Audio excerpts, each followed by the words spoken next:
নমস্কার, আপনাদের সবাইকে স্বাগত। আশা রাখি সবাই ভালো আছেন এবং সুস্থ আছেন। আজকে রান্না করেছি পেঁয়াজ ফোড়ন দিয়ে মুসুরির ডাল,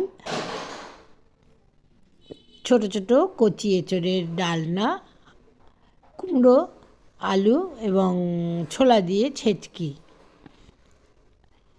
দেখুন, ডাল আমার রান্না হয়ে গেছে, ডাল ফোড়ন দিয়ে দিয়েছি। এদিকে এঁচড়গুলো ছোটো ছোটো টুকরো করে কেটে নিয়ে নুন হলুদ দিয়ে সিদ্ধ করে তারপরে পেঁয়াজ রসুন আদা লঙ্কা বাটা দিয়ে রান্না করেছি। এদিকে কুমড়ো একদম লাল মিষ্টি কুমড়ো কেটে নিয়ে এটি একদম নিরামিষভাবে ছোলা দিয়ে রান্না করেছি। ছোলা প্রথমে সিদ্ধ করে নিয়েছিলাম, তারপরে নিরামিষ কুমড়ো আলুর তরকারি করে ছোলা দিয়ে রান্না করেছি। নামানোর আগে ঘি গরম মশলা দিয়েছি। তবে দেখুন আমি কিভাবে আজকে রান্না করেছি। এর সাথে রান্না করেছি